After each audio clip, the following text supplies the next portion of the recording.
आज देवाधिदेव महादेव और माँ जगत जननी माँ गौरा के विवाह का दिन है। इसे शिवरात्रि नाम से मनाया जाता है। आज अत्यंत खुशी का दिन है। आप सब लोगों को मेरी तरफ से शिवरात्रि की बहुत बहुत बधाइयाँ, शुभकामनाएं।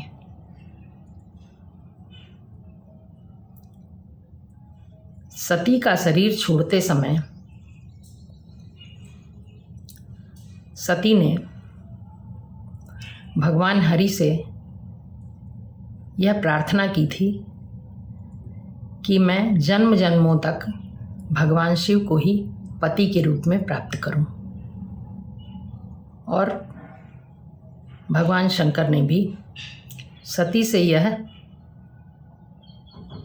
प्रतिज्ञा की थी कि मैं जन्म जन्मों तक तुम्हें ही पत्नी के रूप में प्राप्त करूं और किसी को भी मैं पत्नी कभी भी न बनाऊं। हिमाचल और मेना ने भगवान शिव और माँ पार्वती की आराधना भक्ति बहुत दिल से की और उनसे वर मांगा। देवी काली के रूप में प्रकट हुई और उन्होंने मेना को वर दिया जैसा कि उसने मांगा था। उनके 100 पुत्र हों और एक पुत्री। उस पुत्री के रूप में माँ काली ही मेना के घर जन्म लेंगी। समय आने पर माँ काली मेना के गर्भ से जन्मी। इस कन्या के जन्म के बाद हिमाचल के घर अत्यंत खुशियाँ हो गई। चारों तरफ आनंद ही आनंद। खूब उत्सव होने लगे, मंगलाचार होने लगे, गान वाद्य दान धर्म सब होने लगा। बच्ची का जातक संस्कार करवाया गया। सगे संबंधियों की प्यारी उस बच्ची का नाम पार्वती रखा गया। माँ मेना ने उन्हें उमा का नाम दिया। एक बार नारद जी हिमाचल के घर आए। हिमाचल ने नारद जी के चरणों का स्पर्श करने के बाद उनसे बच्ची के जन्म फल के बारे में पूछा। नारद जी ने पार्वती का हाथ देखकर बताया कि यह आपकी कन्या अत्यंत शुभ लक्षणों वाली है। यह अपने पति की अत्यंत प्यारी और पति की सुखदायिनी रहेगी। अपने माता पिता की कीर्ति को बढ़ाने वाली, नारियों में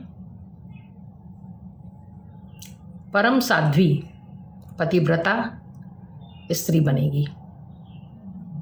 किंतु एक विलक्षण रेखा इसके हाथ में है।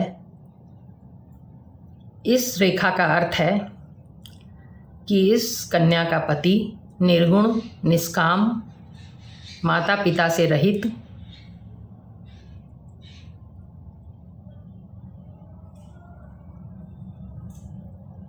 और कुवेशधारी रहेगा। मान सम्मान से रहित,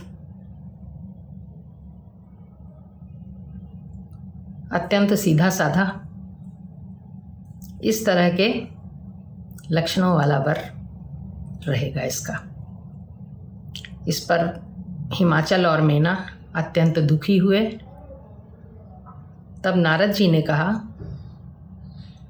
कि ऐसे, और इधर पार्वती जी अत्यंत खुश हुई मन ही मन, क्योंकि यह वेश तो भगवान शंकर का है और वो तो भगवान शंकर को ही वर के रूप में चाहती थी।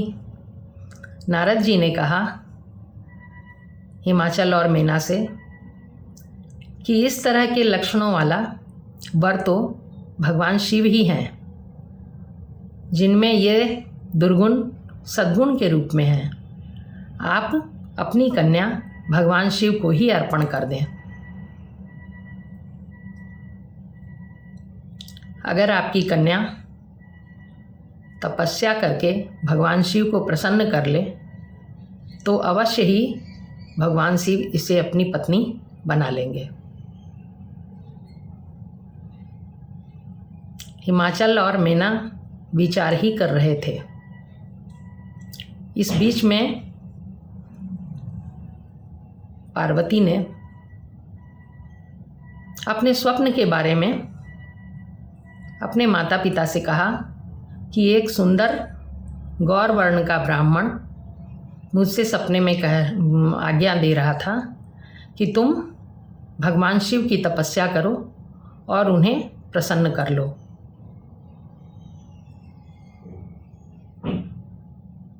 इस पर पार्वती जी अपने हृदय में भगवान शिव को धारण करके और कठिन तपस्या करने लगी। उन्होंने सभी भोगों को छोड़ दिया, सिर्फ फल मूल हजारों वर्ष तक खाया। इसके बाद वो छोड़कर उन्होंने 100 वर्ष तक शाक सब्जी खाई। इसके बाद काफ़ी समय सिर्फ जल और वायु पर रहीं।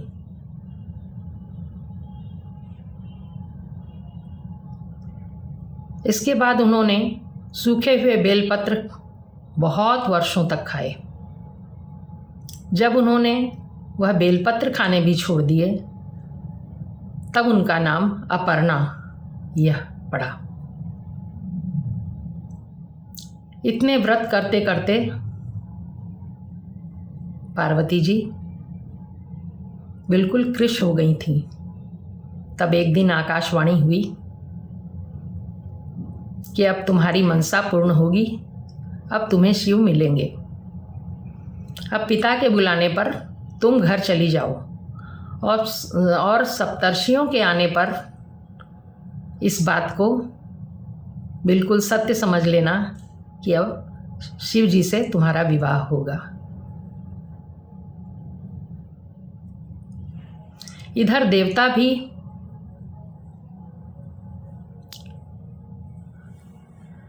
भगवान शिव भी हिमालय पर्वत पर ही एक तरफ निर्जन में तपस्या कर रहे थे और देवता चाहते थे अपने कार्य के लिए कि शिव जी का विवाह हो, क्योंकि शिव जी का पुत्र ही तारकासुर नामक राक्षस को मार सकता था। शिव जी का पुत्र हो कैसे? सती तो जा चुकी थी और शिव जी तपस्या में लीन हैं। शिव जी का विवाह हो तो पुत्र हो। वो चाहते थे कि शिव जी और पार्वती जी का विवाह हो जाए, तभी न कार्तिकेय पैदा होंगे, तब तारकासुर राक्षस की मृत्यु होगी।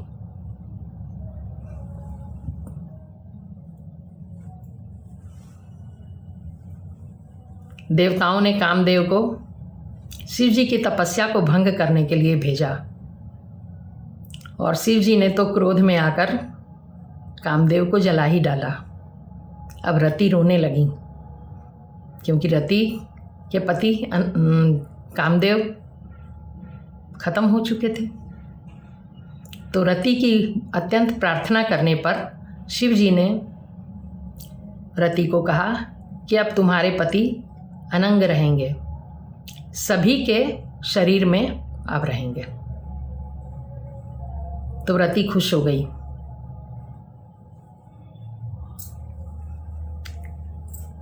इस बीच में देवताओं की प्रार्थना पर शिव जी ने भी हाँ कर दी विवाह के लिए।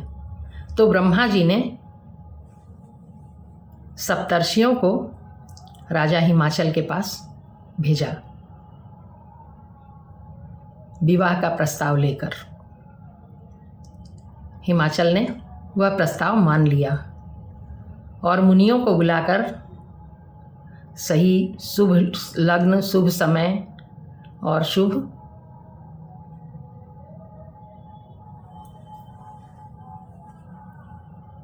विवाह के लिए सारी बातें मुनियों से तय कर ली और लग्न पत्रिका लिखवा ली। अब लग्न पत्रिका लेकर राजा हिमाचल ने अपने बहुत प्रसन्न जो लोग सेवक थे उन लोगों को वह पत्रिका देकर कैलाश पर्वत पर शिव जी के पास भेजा। शिव जी बहुत प्रसन्न हुए।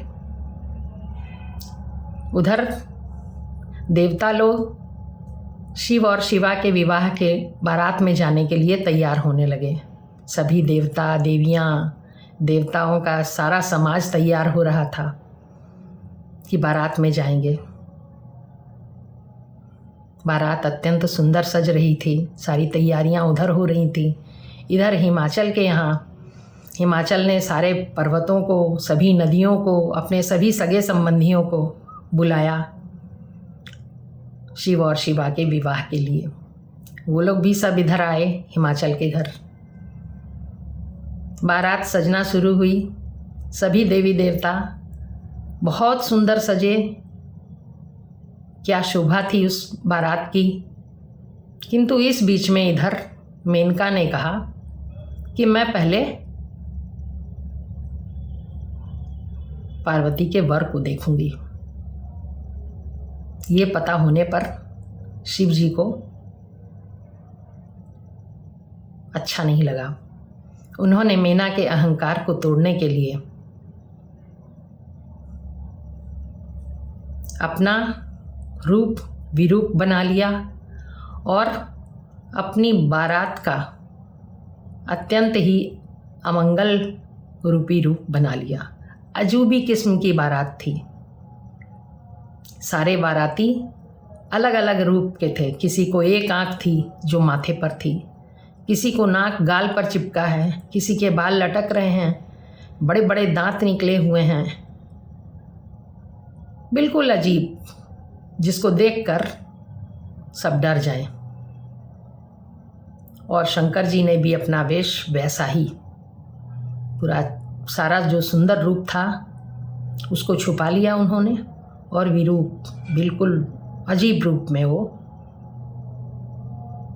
अब उसको आती हुई बारात को जब मैना ने देखा तो मूर्छित हो गई। जब होश में आई तो बहुत विलाप करने लगी कि ये क्या वर मेरी पुत्री के लिए आया है, कैसी बारात है। खूब रोने लगी, खूब विलाप करने लगी और पार्वती जी को और नारद जी को खूब दुर्वचन बोलना शुरू किया उन्होंने। तब नारद जी ने, हिमाचल ने बहुत समझाया कि ये भगवान का असली रूप ऐसा नहीं है और भगवान ने तो ये लीला की है। तुम्हारी पुत्री की तपस्या से खुश होकर भगवान ने ये कृपा की है कि वह उसे अपनी पत्नी बनाने के लिए राजी हुए हैं। उनका यह रूप असली नहीं है। तब नारद जी ने भगवान को कहा कि भगवान आप अपने असली रूप में, सुंदर रूप में, अपने ऐश्वर्यों के साथ और अपनी सब सुंदरता के साथ आप प्रकट होइए। तब भगवान शंकर नारद जी की बात मानकर अपना रूप बदलकर खूब सुंदर और ऐश्वर्यशाली और बिल्कुल आनंदित करने वाले रूप में आ गए। इस रूप को देखकर मीना चकित हो गई। वह विस्मित होकर बोली, हे शिवा स्वामिन, मुझे क्षमा कीजिए, मैंने आपको गलत ही समझा था। मुझे क्षमा कीजिए भगवान और हम पर कृपा कीजिए। शिव जी प्रसन्न हो गए। इसके बाद वहाँ विवाह की सब विधियाँ चालू हुई। द्वारचार, परछन और भी विवाह के जितने कार्यक्रम थे सब होने लगे। गठजोड़ा हुआ और ब्राह्मणों की आज्ञा से शिव जी ने माँ गौरा के मस्तक में सिंदूर दान दिया। इस तरह शिव और शिवा के विवाह का प्रकरण पूरा हुआ। सभी सगे संबंधियों ने, राजा हिमाचल, मेना और जितने लोग आए थे सब ने अनगिनत उपहार दिए।